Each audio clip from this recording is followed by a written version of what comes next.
Welcome back to MSBS chemistry classes. Dear students, previous lecture में हम लोग Rutherford's model of atom के बारे में देखा था।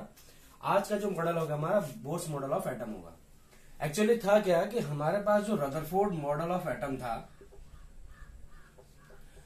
तो रदरफोर्ड मॉडल में क्या कहा था, आपके पास ऐसे कई सारे एटम्स अरेंज्ड रहते हैं। गोल्ड फॉइल का इस्तेमाल किया था उन्होंने, और इस तरह से उन्होंने कुछ ऑब्जर्वेशंस देखे थे कि यदि कुछ रेज अल्फा पार्टिकल्स को इसके थ्रू पास करा जाए तो मोस्ट ऑफ द स्पेसेस क्या थे, एम्प्टी थे।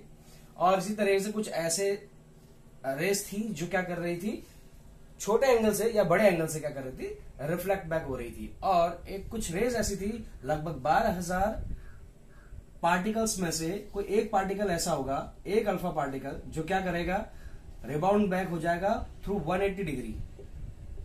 180 डिग्री में वो रिबाउंड बैक हो जाएगा, ये वाली रेज।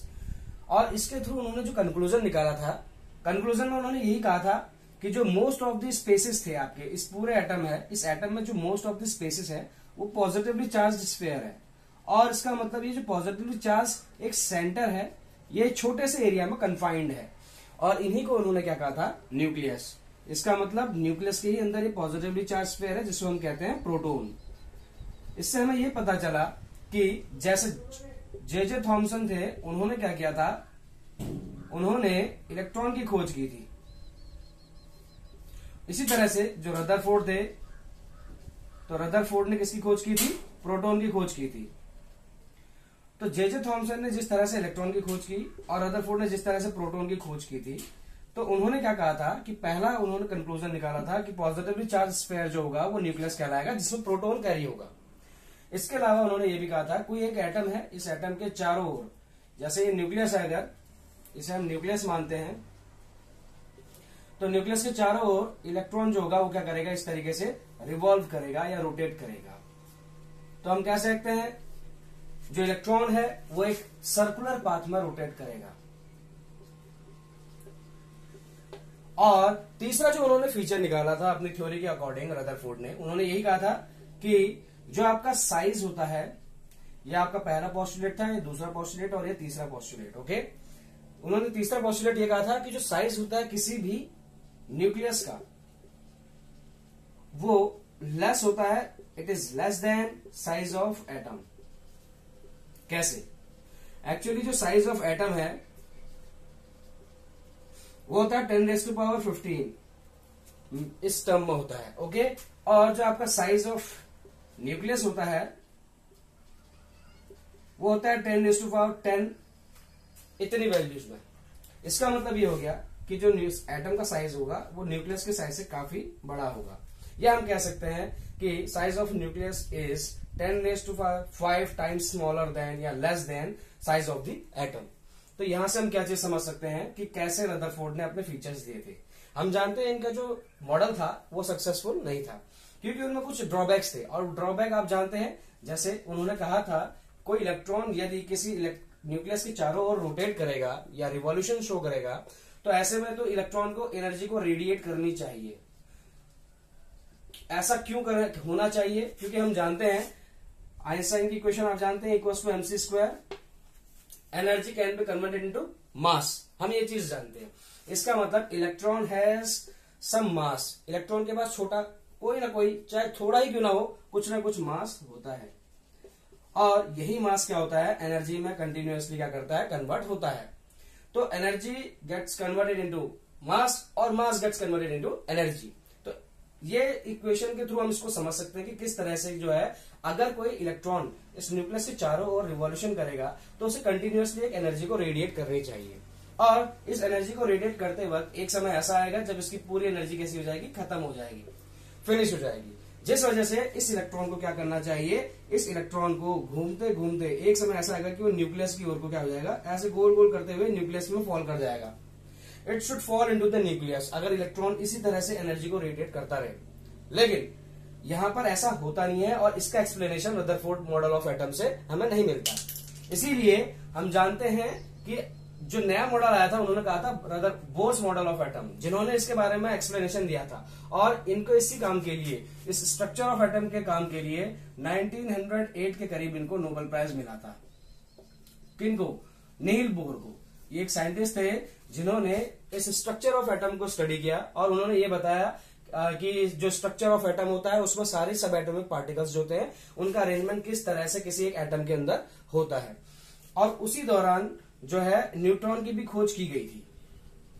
अब आप समझ रहे होंगे इलेक्ट्रॉन जो है आपने देखा जे थॉमसन ने खोजा था जो कि नेगेटिव नेचर का था, ऐसे ही रदरफोर्ड ने प्रोटॉन खोजा था जो पॉजिटिव नेचर का था, और न्यूट्रॉन जो होता है वो जेम्स चैडविक ने खोजा था। तो जो जेम्स चैडविक थे उन्होंने ये बताया था कि जो न्यूट्रॉन होता है उसके पास जीरो चार्ज होता है, means it is neutral in nature. इसके अलावा उन्होंने ये भी कहा था जो ये न्यूट्रॉन होता है इसका मास जो होता है वो किसके बराबर होता है, मास ऑफ प्रोटॉन के इक्वल होता है। इसका मतलब क्या है, हम इससे क्या समझे, देखिए हम जानते हैं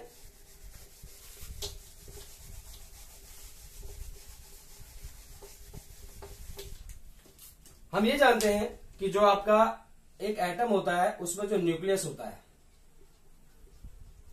उस न्यूक्लियस में दो सब एटॉमिक पार्टिकल्स होते हैं जिन्हें हम प्रोटॉन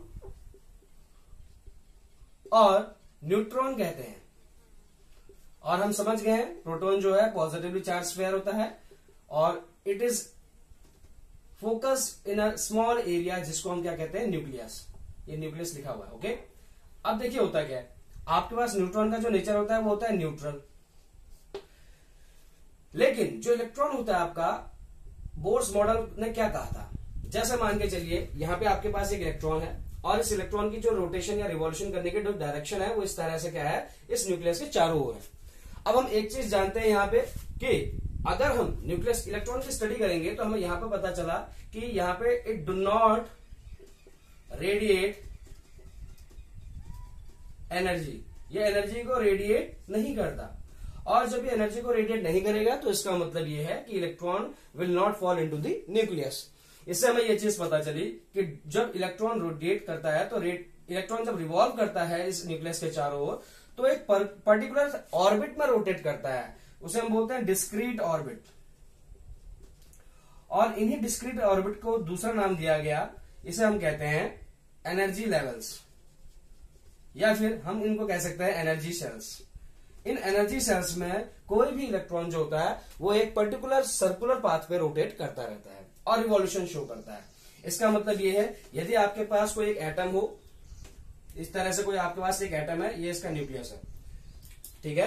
अब आप देखेंगे कि किस तरह से क्या होता है कि जो इलेक्ट्रॉन होता है, जो न्यूक्लियस होता है वो ये है, और इस न्यूक्लियस में हम जानते हैं न्यूट्रॉन प्लस प्रोटॉन दोनों पाए जाते हैं। और इलेक्ट्रॉन जो होगा वो क्या करेगा, एक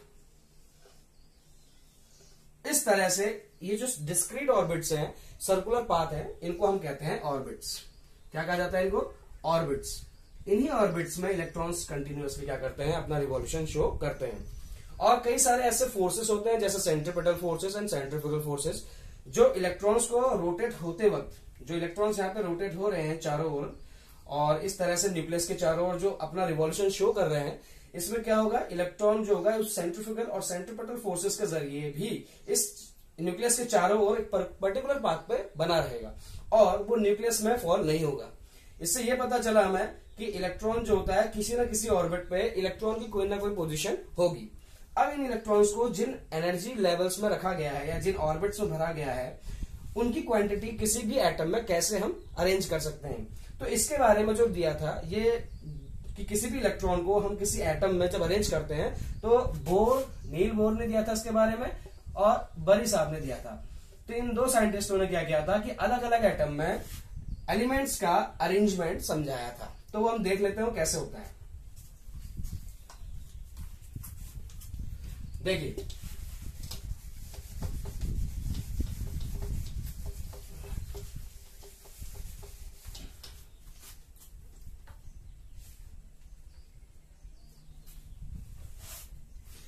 देखिए होता क्या है, सबसे पहले उन्होंने क्या कहा था कि एक जो न्यूक्लियस था आपके पास, उसके चारों ओर इलेक्ट्रॉन क्या करता है, एक पर्टिकुलर सर्किट में या पर्टिकुलर ऑर्बिट में क्या करता है, सर्कुलर पाथ में रोटेट करता है। लेकिन हमें एक और चीज समझ में आई कि जो इलेक्ट्रॉन होता है वो न्यूक्लियस में फॉल नहीं करता। लेकिन जो इससे ज्यादा इंपोर्टेंस की जो बात थी यहाँ पे हमें वो समझनी है। तो देखिए क्या होगा, आप जानते हैं कोई एक न्यूक्लियस है, कोई भी एक एटम है, इस एटम के पास क्या है, उसका न्यूक्लियस। और देखिए न्यूक्लियस होने के बाद क्या है, इसके चारों, पहला शेल, दूसरा शेल, तीसरा शेल और इस तरीके से चौथा शेल। ओके, तो देखिए इसको हम मान के चलते हैं न्यूक्लियस। ये हो जाएगा आपका पहला शेल जिसको हम बोलेंगे के, ये दूसरा शेल हो जाएगा जिसको हम बोलेंगे एल, तीसरा शेल हो जाएगा इसको बोलेंगे एम, और ये चौथा शेल हो जाएगा इसको बोलेंगे एन। इस तरह से हमारे पास के एल एम एन करके एनर्जी लेवल्स मिलते हैं। जो के एनर्जी लेवल है, सबसे पहला एनर्जी लेवल है, इसको 1 मानेंगे, इसको 2, इसको 3 और इसको कितना मानेंगे, 4। और हम जानते हैं न्यूक्लियस में दो चीजें पाई जाती है, या तो न्यूट्रॉन पाया जाता है और प्रोटॉन साथ में पाया जाता है। और ये भी जानते हैं ये जितने भी आप एनर्जी लेवल्स देख रहे हैं इन्हीं को हम कहते हैं ऑर्बिट्स। अब जब कभी इलेक्ट्रॉन्स को हमें अरेंज करना है तो हमें इन्हीं ऑर्बिट्स में अरेंज करना होगा। डिपेंड करता है कि एक एनर्जी और लेवल में, मींस जैसे के की बात करेंगे तो के में नंबर ऑफ इलेक्ट्रॉन्स की क्वांटिटी कितनी होगी, हमें ये चीज यहाँ पे समझनी है। तो नंबर ऑफ इलेक्ट्रॉन्स की जो मैक्सिमम नंबर ऑफ इलेक्ट्रॉन की क्वांटिटी होती है वो किसके इक्वल होती है, यहाँ पे एक फॉर्मूला है उसको ध्यान में रखें आप। मैक्सिमम नंबर ऑफ इलेक्ट्रॉन्स किसी भी शेल में अगर आपको अरेंज करना है तो वो होता है 2n²। इस फॉर्मूले पे पुट करेंगे तो इससे आपका निकल के आ जाएगा। फॉर एग्जाम्पल यहां पे आप जानते हैं n की वैल्यू क्या कहलाती है, number of energy shell, means energy shell कौन सा चल रहा है उसकी क्वांटिटी को आपको यहां रखना है। यदि आपसे कहा जाए कि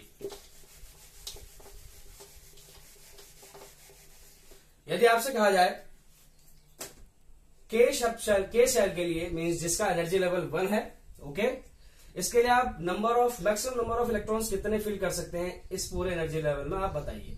तो 2n² में इसकी n की वैल्यू पुट करेंगे 1, तो ये वैल्यू कितना निकल के आ जाएगी, 2 × 1² दैट इक्वल्स टू 2। मतलब मैक्सिमम 2 इलेक्ट्रॉन हम क्या कर सकते हैं उसमें अरेंज कर सकते हैं।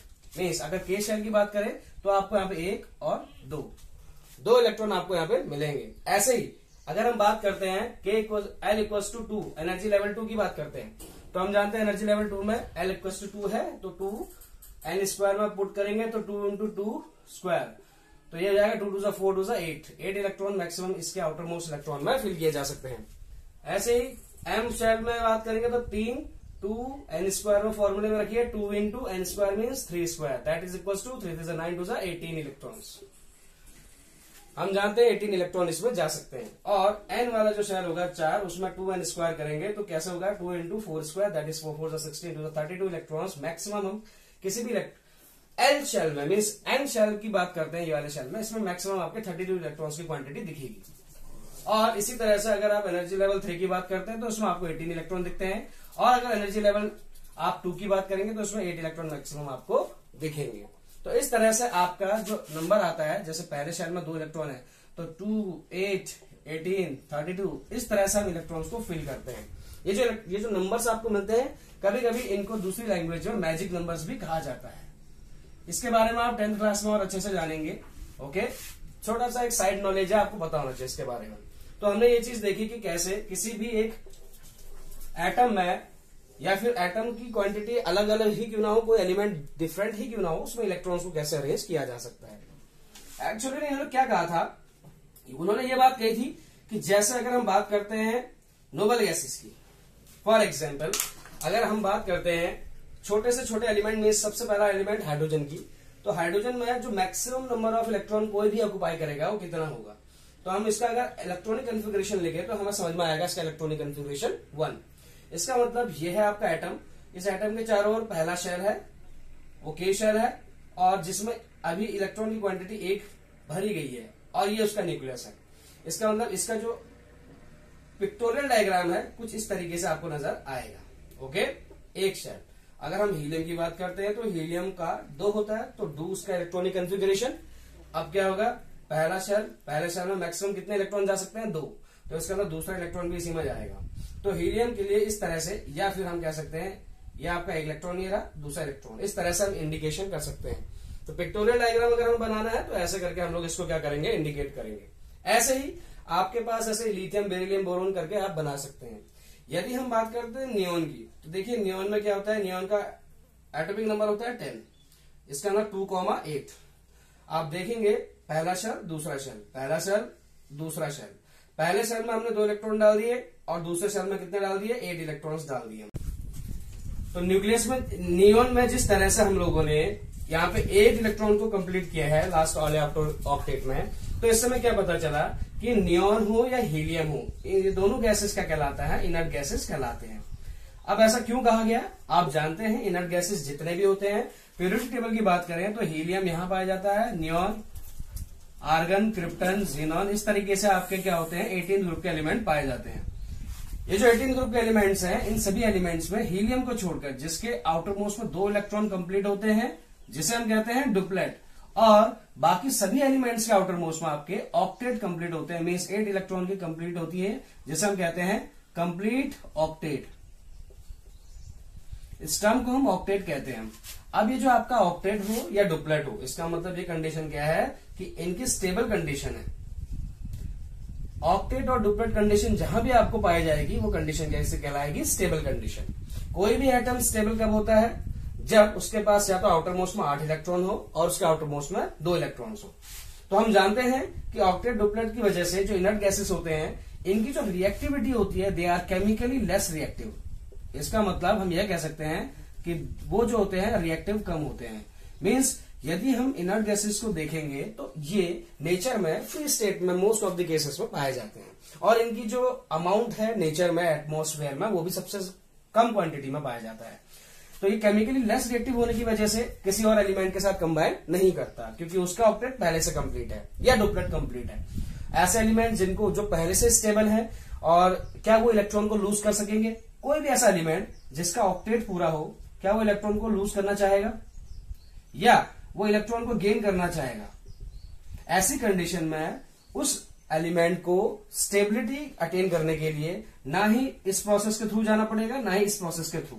इसका मतलब ना ही वो इलेक्ट्रॉन लूज करेगा, ना वो इलेक्ट्रॉन गेन करेगा। और हम जानते हैं कोई भी एक एलिमेंट जिसकी ये टेंडेंसी होती है कि वो इलेक्ट्रॉन को लूज करे और अपना एक स्टेबल कन्फिगरेशन अचीव कर ले। स्टेबल कन्फिगरेशन का मतलब क्या होता है, इलेक्ट्रॉनिक कन्फिगरेशन से रिलेटेड। अब ये जो टर्म आपका इलेक्ट्रॉनिक कन्फिगरेशन आया है, इसमें हम करते क्या है, इसको हमें समझना पड़ेगा। देखिए, इलेक्ट्रॉनिक कन्फिगरेशन का मतलब हो गया कि अगर हम किसी एलिमेंट को उसमें इलेक्ट्रॉन्स का अरेंजमेंट करेंगे तो हमें यह भी दिखाना पड़ेगा कि वो इलेक्ट्रॉन्स किस शेल में गए हैं। तो इस अरेंजमेंट को हम इलेक्ट्रॉनिक कन्फिगरेशन कहते हैं। तो देखो, इलेक्ट्रॉनिक कन्फिगरेशन सीखने के लिए हम क्या कर सकते हैं, हमें पता है पहले शेल में मैक्सिमम कितने इलेक्ट्रॉन जा सकते हैं, 1। दूसरे शेल में मैक्सिमम मींस पहले शेल में 2 जा सकते हैं मैक्सिमम इलेक्ट्रॉन्स, ओके। क्योंकि हम जानते हैं k = कितना होता है, शेल 1। तो नंबर ऑफ इलेक्ट्रॉन्स की कितने नंबर ऑफ इलेक्ट्रॉन्स हो जाएंगे इसमें, 2। क्योंकि हमने अभी यहां निकाला है अगर k शेल होगा तो 2 इलेक्ट्रॉन्स इसमें मैक्सिमम जा सकते हैं। तो हम यह कह सकते हैं कि हाइड्रोजन का जो इलेक्ट्रॉनिक कन्फिगरेशन होगा वो क्या होगा, 1, क्योंकि पहला शेल चल रहा है, पहले शेल में 1 इलेक्ट्रॉन की टेंडेंसी है। हीलियम की बात करेंगे तो हीलियम में 2 इलेक्ट्रॉन फिल करने हैं, पहला ही शेल चलेगा लेकिन उसमें मैक्सिमम कितने इलेक्ट्रॉन्स जा सकते हैं, 2। तो इसका मतलब हम 2 इलेक्ट्रॉन कंप्लीटली फिल करेंगे। पिक्टोरियल डायग्राम कुछ इस तरीके से हाइड्रोजन का होगा, जिसमें कि आपका 1 इलेक्ट्रॉन है और हीलियम का 2 इलेक्ट्रॉन, जो आपको एक्सप्लेन कर चुके हैं पहले, ओके। तो हम समझ गए हैं इनर्ट गैसेस को छोड़कर बाकी जितने भी आपके एलिमेंट्स पाए जाते हैं वो कोई ना कोई अपनी एक्टिविटी शो करेंगे। एक्टिविटी का मतलब या तो वो इलेक्ट्रॉन को लूज करेंगे या वो अपने इलेक्ट्रॉन को गेन करेंगे, और जिससे वो क्या करेंगे, नोबल गैसेस की तरह अपनी इलेक्ट्रॉनिक कन्फिगरेशन को अचीव करने की कोशिश करेंगे। इनको हम कहते हैं नोबल गैसेस। और क्योंकि ये इलेक्ट्रॉन ना ही लूज करते हैं ना ही गेन करते हैं, तो इससे हमें ये पता चला कि इनका जो इलेक्ट्रॉनिक कन्फिगरेशन होता है वो कैसा होता है, स्टेबल होता है।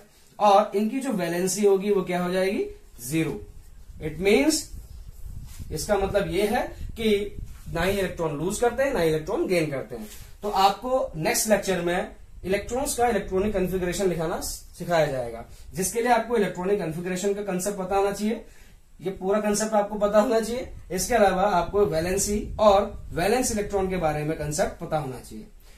एक्चुअली वैलेंसी और वैलेंस इलेक्ट्रॉन के बारे में कंसेप्ट और इलेक्ट्रॉनिक कन्फिगरेशन के बारे में जो कंसेप्ट है आपका, एक वीडियो में आपको मैंने अपलोड कर दी है, जो आपका fundamentals of periodic table video है, उसमें आप जाके देखेंगे तो इसके बारे में अच्छे समझ सकेंगे।